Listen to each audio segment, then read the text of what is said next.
So a couple things before we get started today. It is required for you guys to show your face, right? I'm saying this in all of my classes just because there's multiple people that, turn their camera on and it's like this. Or it's like this. Or it's like this. It's not that serious, guys. You just here and then you can hide yourself. Okay. I promise we will all live. Okay. So if you guys go in school and you're like nervous, do you walk around like this so people can't see you? Or is that like not a thing in school? Or is it just because it's like virtual and we're nervous or whatever? All right, let's move on. So few things. One thing actually. Assignments in class. Please make sure that you check your assignments after they are graded for comments. Even if you get a perfect score.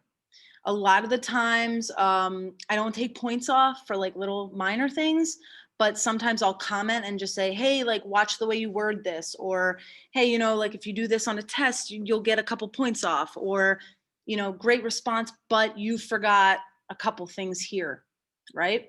And then it's even more important to check your comments if you don't get a perfect score. So most of my assignments are about 10 points. You guys know that by now. And let's say you get a 9 out of 10, 7 out of 10, 8.5 out of 10, whatever it is, make sure that you check the comments, because a lot of times I'll say, oh, hey, this one's not right. Or you got half of this right, but you're missing something, whatever it is.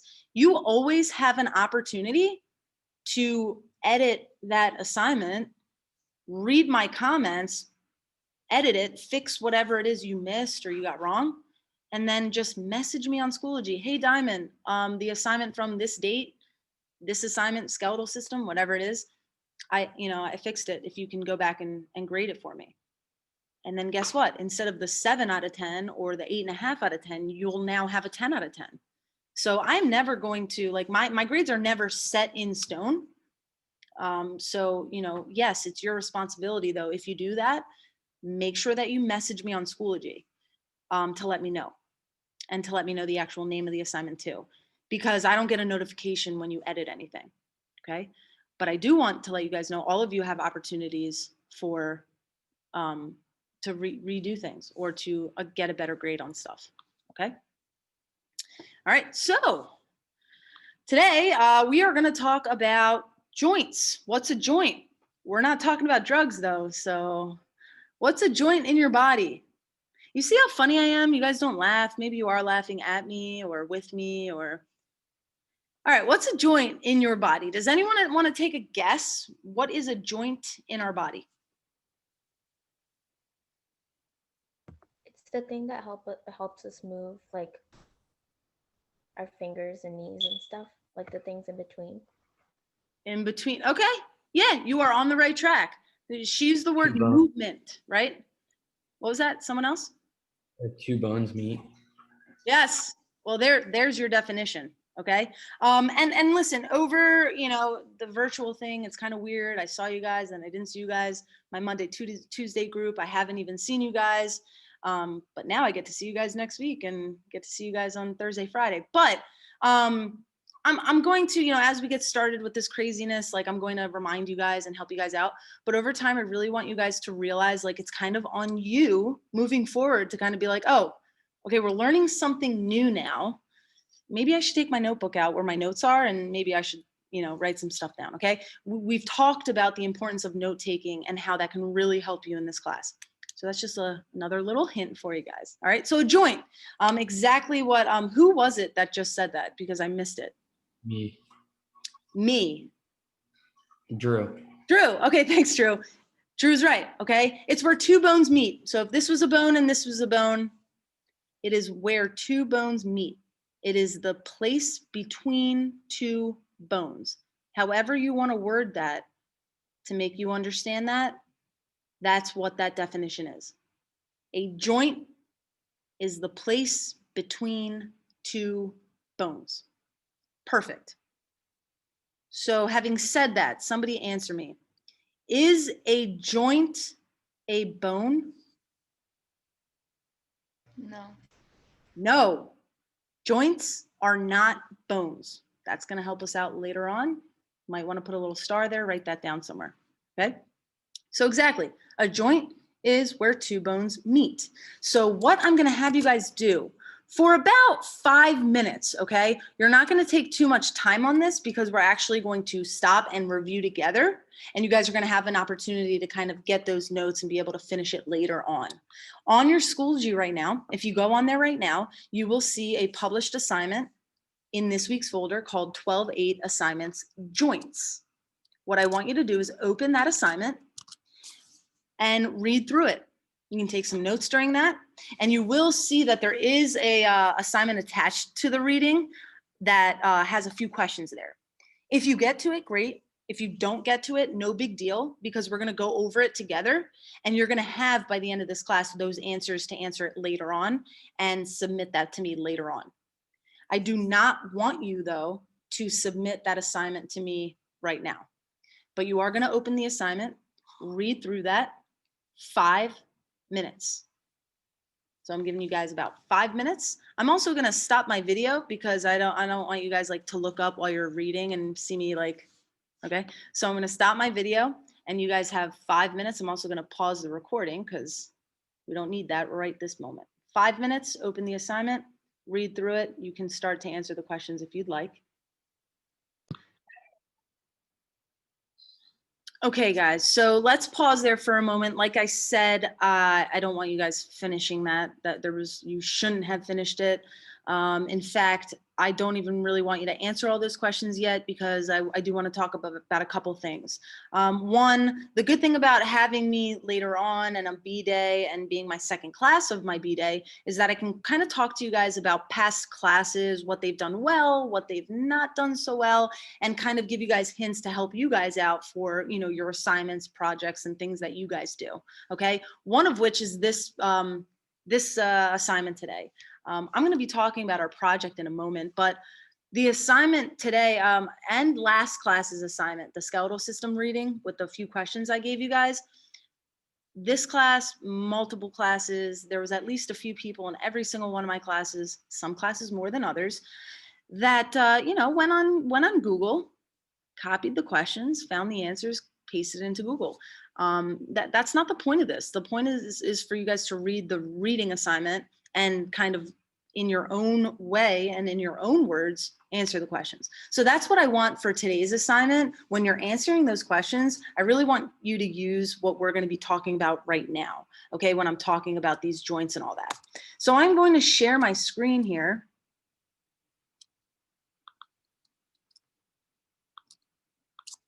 And you can all see this. Can I just get a yes or a no from someone? Yes. Perfect. So if you read through a little bit about joints, there are 3 types of joints: immovable, slightly movable, and freely movable. Just knowing about what these words mean, immovable and slightly. Immovable doesn't move at all. Slightly moves a little bit. Freely movable moves a lot. Now, based on our own bodies, think about your body, okay? If you guys were in front of me, I'd be doing this crazy dance. You guys would think I'm stupid and laugh at me, right? So what about our bodies? Do you think, which one of these 3 types of joints do you think that we have more of? Immovable, slightly, or freely? Which one? Really? Yes, freely movable joints we have more of, okay? Our bodies are able to, in most cases, most areas, move freely, okay? So for our project, and if you guys remember over the last few days, I've been saying we're gonna be using our drawing or our traced skeleton to color code these freely movable joints as our project, okay? But I do kind of wanna just hint and kind of talk about immovable, number 1, and number 2, slightly movable, very briefly. So somebody want to tell us, where can you find an immovable joint in our body? Immovable. What did you guys read for the last 5 minutes? Can't you find one in the spine or? I don't Not think the so. spine. Cranium. The cranium. Good. Who said that? I did yogi. Yogi, great, Yogi, great job. Yes, in the cranium, okay? Your cranium, the bones of your skull, you actually have multiple bones in your cranium, okay? And obviously that area is extremely fragile because underneath is your brain, right? So you wouldn't really want a joint there between those bones to be able to be freely movable or even slightly movable, which is why it's an immovable joint. So that's an example. So the sutures, the area between those bones of your cranium. Well done. Slightly movable joints. Where can you find slightly movable joints in your body? Someone want to take a jab? Your spine. Yeah, your spine between the vertebrae. Perfect. Where else? When your ribs connect to your sternum. Absolutely. Okay. Where your ribs connect to your sternum, which is your chest bone. Okay. So if these were my ribs, this is my chest bone. It's right where they meet, right between. All right. So it allows a slightly movable joint, which is why we are able to move there, but it's not necessarily a freely movable in the case of what we're about to learn with those. All right. Perfect. So freely movable joints. There are 6 types of freely movable joints. 6. So if I told you for our project, right, that we're color coding this and we're only going to be focusing on freely movable joints, how many colors should I see? 6. Boom, rocket science, perfect. So yes, I should be seeing 6 different colors. There are 6 types of freely movable joints. So the first one, here it is, ball and socket. Now I know on the reading that you read, for some of these and a lot of these, there's a lot of like weird words, things that like you might not understand. And so if you don't really understand it and there's words that are like, we might not really be learning, I don't want you guys to write those words on the assignment. That's why I said for those 5 minutes earlier, not to really worry about answering the questions. I mean, you could start it, but more so waiting until we review it because you're going to understand it a lot easier when we're talking about it right now. So the ball and socket can be found in your shoulder and your hips. All right. So the movement is there's a socket on one end of a bone, and then there's like a ball shape on another end, and it fits here, and the movement looks like this, right?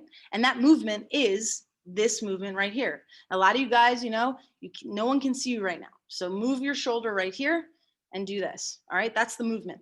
So think about another area of your body, the lower half of your body. What other area does this exact same movement? Hip. Yeah, your hip. Your hip. It's the same movement. And I'm probably going to repeat this a few times today. If it's the same movement, that's how you know it's the same joint. All right. So the ball and socket joint can be found in your shoulders and your hips. And if you look here, it's an example. So this is actually your arm bone, known as your humerus, and it's the top of the arm bone. It's where the arm bone meets your scapula, which is your shoulder blade. Okay. And that's the ball and socket. So again, last few classes, we've been talking a lot about bones and the bone terms, and we learned the 21 bones. You should be reviewing that as much as possible because now we learned that and now we're kind of jumping onto something new, but we're using what we learned before. So if you're not familiar with terms and bone names by now, which you don't have to be 100%, but you might find yourself kind of a little behind if you're confused or you don't really know what we're saying. What you can always do is take this out. And on my end, it doesn't have all the bones, but on your end, you should have all 21 bones written here. And you can take this out and sit it next to you so that when we're talking and you're like, oh, wait, what bone is that she said? You can look over and see what I'm talking about. All right. The next one is the pivot. You know, it talks about, I think in the reading, something about the axis and the atlas, and you're like, what the hell is that? So if you're going to type that as your answer on your assignment, but you don't know what axis and atlas is, we haven't talked about that. So I'm going to explain, right? It is literally, anyone ever play basketball, or if you know anything about basketball, if you're a basketball fan, think about the pivot foot. When you put your foot down and you're dribbling and then you stop dribbling, you can't move anymore. But what you can do is you can rotate around on one of your feet and you rotate around on that foot. And that's called the pivot foot. And it's the same movement in your neck where it's rotating on that axis. So the pivot joint can be found in the neck. The hinge, all right? That's showing your arm there. And the movement happens right here at your elbow, just like this, at your elbow. What other area, think your lower body, makes this same movement? Knee. Perfect. Your knee. Your knee makes the same movement. If it's the same movement, it's the same joint. Now, let's say you didn't know anything about the bones and you think of the word hinge. Where else have you heard the word hinge before, ever? A door. Yeah, a door, the hinge of the door, right? Open, close, same thing. So that could be a way to remember that. Gliding. Gliding is kind of harder to understand because like with the big bones and stuff, you can see the movements, right? Like you can see the movements, but with the gliding, it's all the little bones in your wrist right here. So these two bones here are the forearm, the radius and the ulna, and these bones here are all the bones of your wrist. And what they do, the gliding joint is between those bones and just allows this movement. It's like a sliding movement. So I always remember gliding and sliding to kind of remember this type of movement. And again, in your reading, it might say a couple words that you're like, what is this? And it might say something that's completely hard to understand. So don't make it more difficult than it has to be, right? Gliding, sliding, and this occurs between the bones of your wrist. What is the name of the bones of the wrist? The bones of the wrist. Who remembers? Carpal. Say it again. Carpal. Yes. Carpal. Yep. Carpals. Okay. The carpals. Those are the bones of your wrist. And the gliding joint happens between the carpal bones. Perfect. Where else does the gliding joint happen? And if you're thinking about this right now, and over the last few classes, you're noticing that your upper body is very similar in anatomy to the lower body. So where else? This is the movement right here, your wrist. What makes the same movement? Tarsals. Tarsals, between the bones of the tarsals. Now remember, you don't want to say the tarsals is the gliding joint because you're telling me that the bones themselves are gliding, right? So you have to say between the bones of the tarsals. Tarsals are the bones of the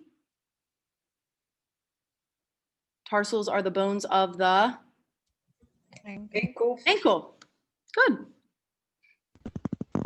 Okay, this next one, I really want to stress to you guys that out of all the joints, out of all 6 of the joints that we learn, every single year, kids get the most confused with this next joint that we're learning now. Okay, the way that you pronounce this, condyloid.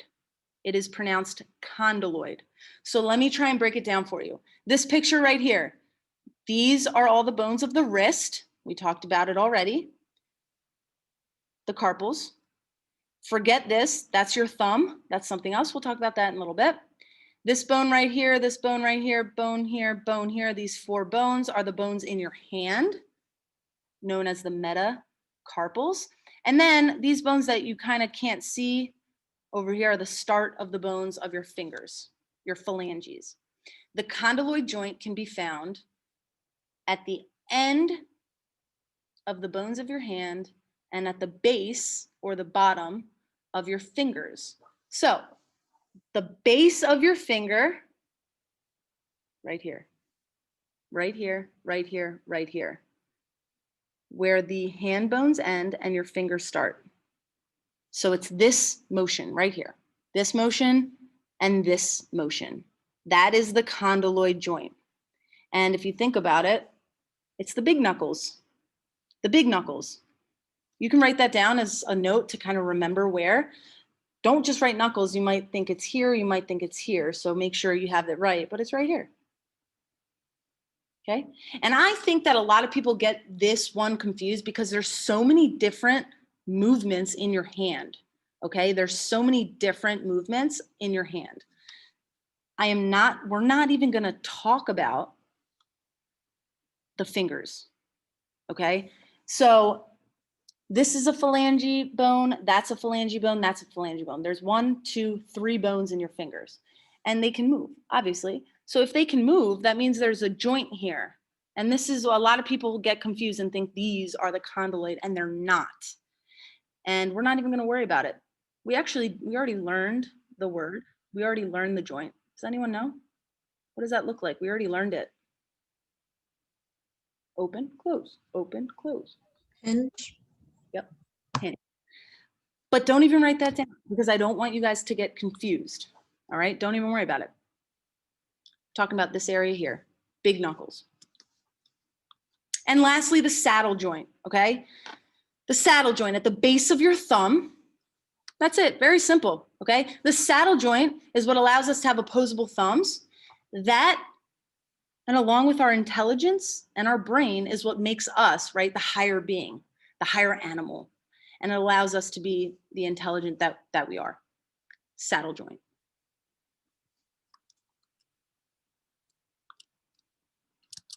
Any questions? So if we were in school right now, I would be like, I would have this on the screen. You guys would be in front of me. I'd be, writing on it, showing you guys what we're doing for our project. Or I would be drawing my amazing artistic skills on the board, and you guys would laugh at me because it looks a hot mess. And if I could find a picture of that, I'm gonna look for it because it's somewhere and it doesn't look like a skeleton. It looks like a freaking alien zombie thing. I don't know. So because we're virtual, I'm gonna put it up here to kind of show you what you guys are gonna be doing for your projects. Okay, so on your projects, you are gonna be using your drawing, your traced or drawn skeleton. And this is why I told you back when we did this to make sure that you have the bones shown, especially when we're talking about the hand and the foot, because you have to be able to color code where these joints are. So what you're gonna do is you're gonna have some type of key, and I already put it here for me. I picked ball and socket to be blue, but if you guys want it to be green or red or orange or yellow, you can choose whatever color you want, okay? But you should have some type of key here of all 6 of the freely movable joints. That's the easy part. You just write all 6 of them down and you pick a color.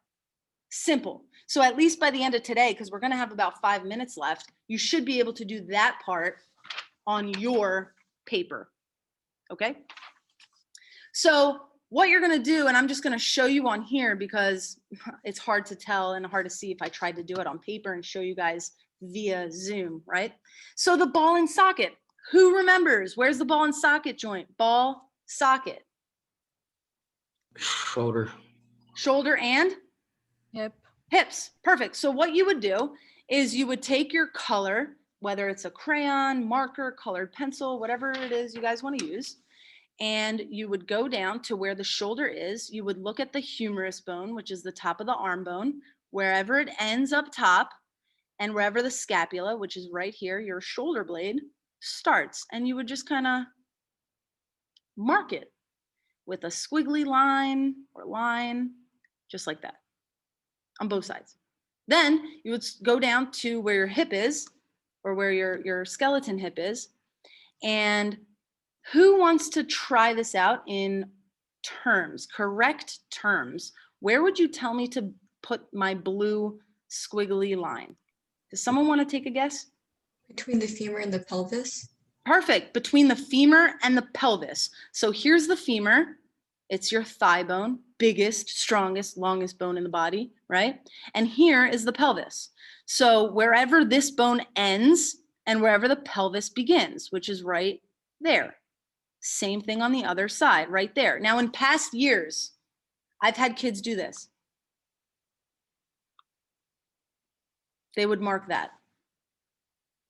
So they're telling me that the top of your pelvis, the top part of your hip, which is right here, if you guys felt the top part of your hip, this is where they colored it in, and they told me that this is where that movement happens. There's no movement that happens there, right? There's no movement. If there's no movement there, then you can't mark that. So be careful, all right? I'm not gonna go through all these because I'm not giving you all the answers, but the condyloid joint, I told you when we went over that, is the hardest for some reason for people to kind of grasp because there's so many different movements there, right? And if we go here and I actually go in a little bit more, Here's the hand. Here are all the bones in the wrist. This is the thumb, so we don't worry about the thumb right now. Hand bone, hand bone, hand bone, hand bone. 1, 2, 3, that's a finger. 1, 2, 3, 1, 2, 3, 1, 2, 3. Your finger has 3 bones in it. So you know that at the end of your hand bone and at the base or the bottom of your finger is where you would place the line. And you can just kind of put it all the way across. Now, I've had people in the past go like this. That's not right. I've also had people in the past go like this. Somebody tell me what's wrong with this.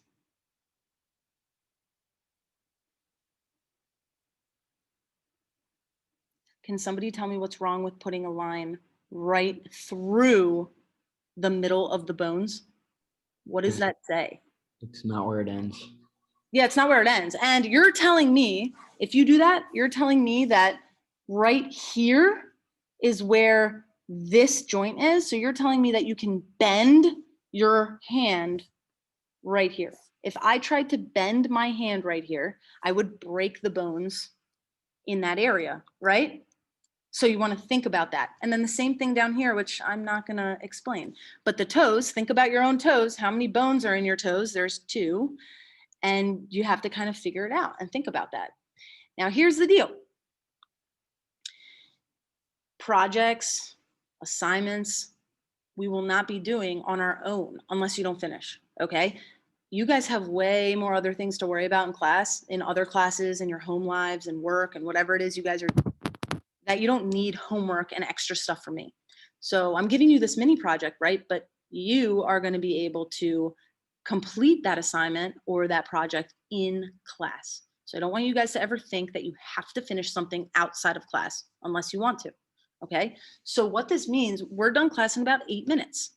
So what I would do if I were you is I would try to create that little key wherever you want on your paper, a little key, freely movable joints, write the names of all 6 of the freely movable that we learned, and pick a color that you guys want for those 6. All right. If you have time, you can start to do some of these joints. But again, on Thursday, we will have about 1/3, a little more of the class to be able to complete this. So I don't want you guys to feel rushed or feel like you have to do it now. The other thing is, I like when we're doing this together, because if you guys are confused or you're not 100% sure where to put that line with your red marker, and you do it anyway without asking or asking a friend, you might put it in the wrong spot. And now you have a marker or something you can't erase in the wrong spot for a project that's worth points. And then you have to redraw everything and redo everything, right?